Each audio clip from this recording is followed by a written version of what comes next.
The civil war began 4 years ago in Syria as a popular uprising against Assad. More than 215,000 have been killed. Nearly 4 million have fled the country, half of them children. Yet in the face of unrelenting brutality, heroes have emerged. And Clarissa Ward went to Syria to meet them. When the bombs rain down on Syria, these are the brave volunteers who run in. Nicknamed the White Helmets, they claw and saw their way through the rubble to save those buried beneath. What Alfred said is so true. We are fighting a mass of propaganda that has demonized the Syrian government, demonized its leaders, an effort that precedes every other intervention that the United States has made over the course of many, many decades in order to convince people that it's okay for quote-unquote humanitarian reasons to overthrow a government and to replace it with whatever. The United States prefers a government that is not independent, that is a willing participant in what the whatever U.S. policy is.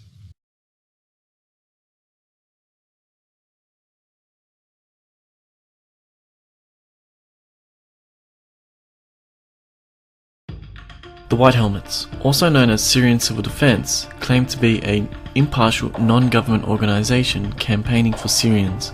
But despite the name, the White Helmets was not created by Syrians, nor does it serve Syria. Meet James Le Mesurier, a consultant for the UK Foreign and Commonwealth Office and former British Army officer. So what is a non-Syrian British foreign policy consultant doing establishing a NGO in a foreign country? Does James really have the Syrian people's best interests at heart? If so, why do the White Helmets operate solely in terrorist-held areas? Why has the White Helmets constantly called for the implementation of a NATO-imposed no-fly zone? The same kind of no-fly zone that has destroyed Libya for decades. A no-fly zone in Syria would only benefit those who seek regime change and ultimately hurt the Syrians who are already targeted by illegal sanctions. The fact is, the White Helmets are nothing but a propaganda tool for the US and UK administrations to justify military action against the Syrian government. But the White Helmets insist on being impartial and unarmed, yet here is some footage that says otherwise.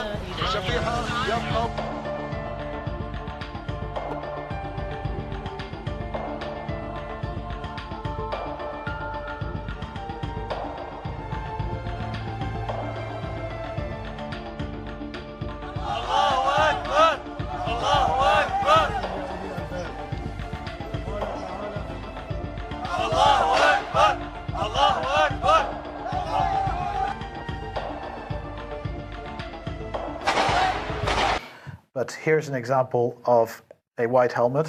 Now, he's not wearing the uniform at the moment, but he's quite clearly armed. Yeah, he's armed and he's stood on top of an al-Nusra tank. So the gent that we're particularly interested in is the guy on the right. Yeah. And we're going to see another video clip here. This time, we're going to see this same guy, who's the guy with the yellow jacket, the high-vis jacket on the left-hand side. And that's the same guy this time wearing white helmets. Well, he's with another white helmet guy that you'll see in the photograph that comes up next. But just to identify him, that group is al-Nusra. You can see the al-Nusra, which is Al-Qaeda, flags in the background. Right. This is the guy on the left. Yes. And how do you pronounce his name? Muwaya Hassan Aga. I could have got the first one wrong. Okay. And here he is again. Only this time, he's taking two Syrian army guys off to their deaths. Well, I mean, we do actually have the video of this execution, but to be honest, it's such a distressing video, and for the family to watch these two soldiers were captured by al-Nusra. They were paraded in the streets, they were publicly humiliated, publicly tortured, and then they were publicly executed.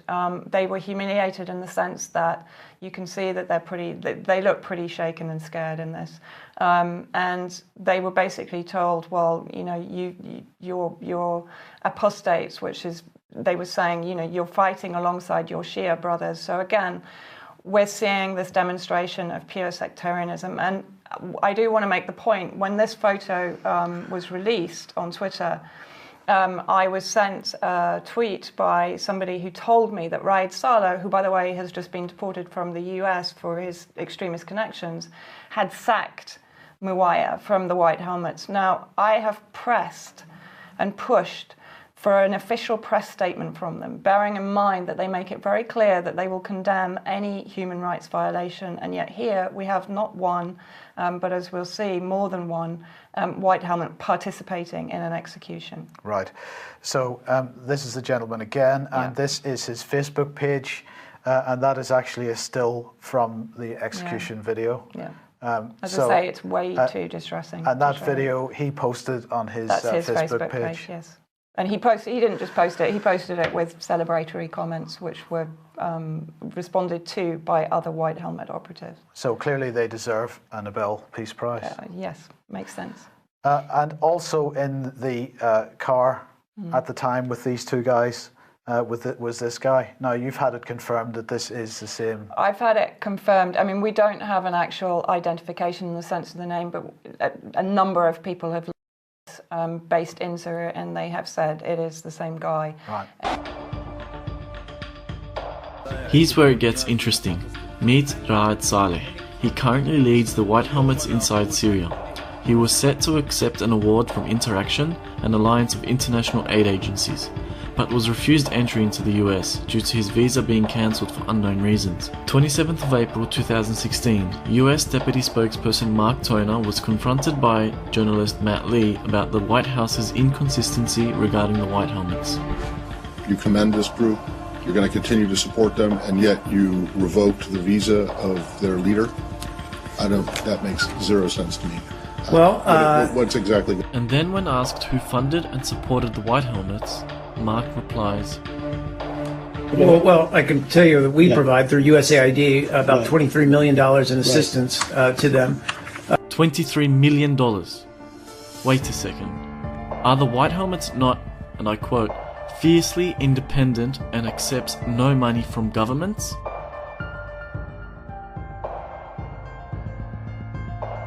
So we have seen a group who is clearly not Syrian, not impartial and not independent, who are armed and are most certainly sectarian. Maybe the White Helmets were set up to facilitate executions like this one.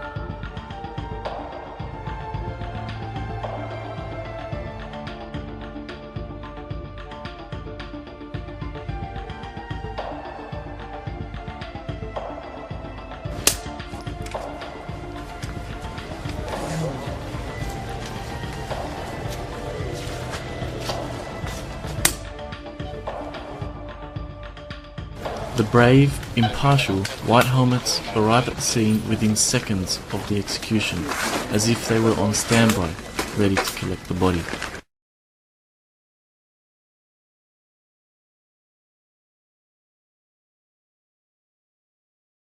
So they clearly deserve a Nobel Peace Prize. Let's move on. Another one.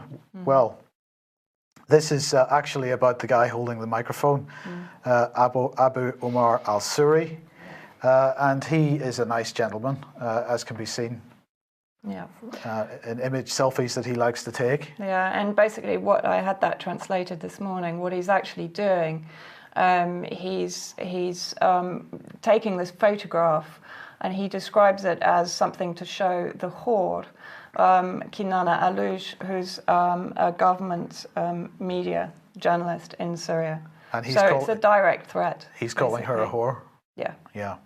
Now this gent is, in fact, a journalist and seems to do lots of interviews and so on. Yeah, he does. I mean, here he is interviewing one of the White Helmet leaders. And you'll notice the logos in the background, and also the Free Syrian Army flag, the sort of terrorist flag in the background. With the 3 stars? Yeah. Yes. So again, white helmets absolutely happy to associate themselves with terrorism? With somebody that has just paraded in front, taken a selfie in front of a Syrian Arab Army massacre, and celebrated it. Who's interviewing here? Well, if we actually go to the YouTube channel of a guy called Sheikh Abdullah al-Muhassini. Muhassini is a Riyadh-funded cleric, basically, who has appointed himself the judge and the head of Jaish al-Fatah, which is the army of conquest, which comprises al-Sham and al-Nusra. Yeah. So this guy is probably one of the most powerful beheaders, executors, crucifiers. He trains child suicide bombers. I mean, he's probably one of the most sort of evil, powerful, heavily funded. If there's a program that the terrorists are trying to push through, like for instance Madaya, it was Muhassini that called for that and called for funds to come in. He's raised millions for the war against Syria. And this is the same guy. Yeah, and here he is again celebrating the massacre of Syrian Arab Army soldiers. But getting back to the journalist, then he, continues to interview more white helmets. Yeah, I mean we've seen at least 2 interviews with white helmets, recent ones. And here in this interview, I've been told that basically what the white helmet is saying, yes, he's reiterating what we do is so dangerous, we take such risks, we're so impartial, we're neutral, we save everybody. It's repeating this tagline, this promotional line that they have. And yet he's talking to somebody who is fundamentally the press officer for the head of the terrorist organizations in Syria. So I find that very hard to understand why he can be laying a claim to being impartial when he's talking to somebody like this. But they deserve a Nobel Peace Prize. Yep. We're going to keep pushing this. Now, of course, it is the British Foreign Office which is providing the lion's share of the funding for this. Our people in Syria is their hashtag. And they're working to strengthen the moderate opposition.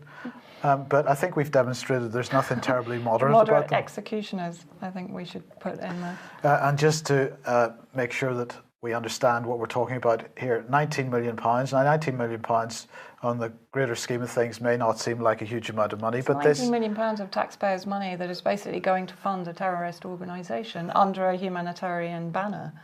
Right, exactly. Well, that's exactly the point. We can't put it any clearer. And here is, another key point to make, because this collage here shows that so many Twitter accounts linked to the white helmets also have ISIS and al-Nusra flags attached. We did. I'm very lucky. I had somebody that did a lot of amazing work for me, and basically they went through a lot of the white helmet accounts, and they picked out the fact that they follow, in the main, ISIS and al-Nusra accounts on Twitter.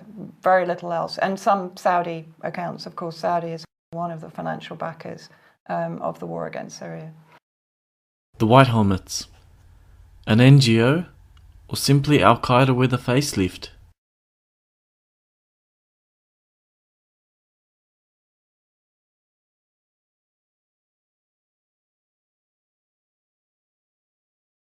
White Helmets. Introducing Mahmoud Raslan. Mahmoud was the photographer behind the famous photo of young 5-year-old boy Amran Daqnish. He is the same Mahmoud Raslan taking a selfie with the killers of Palestinian boy Abdullah Isa, who was mercilessly beheaded.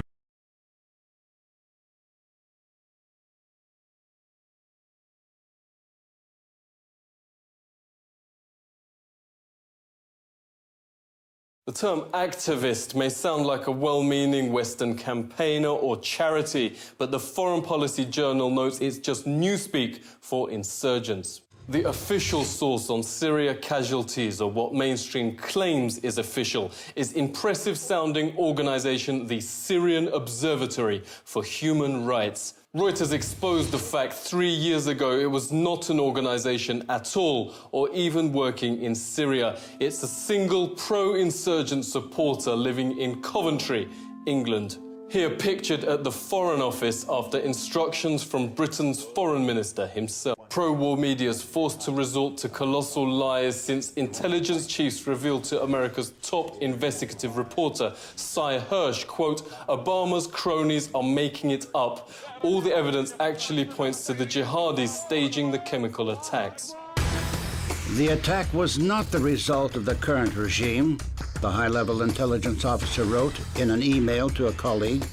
The guys are throwing their hands in the air and saying, how can we help this guy, Obama, when he and his cronies in the White House make up the intelligence as they go along, said a former senior intelligence official. The distortion, he said, reminded him of the Gulf of Tonkin incident. The strategy that we are using now, airstrikes, special forces, and working with local forces who are fighting to regain control of their own country, that is how we'll achieve a more sustainable victory. We're never going to get out of the Middle East. We're never going to get out of the Middle East, first and foremost, because we are dependent upon Middle East oil.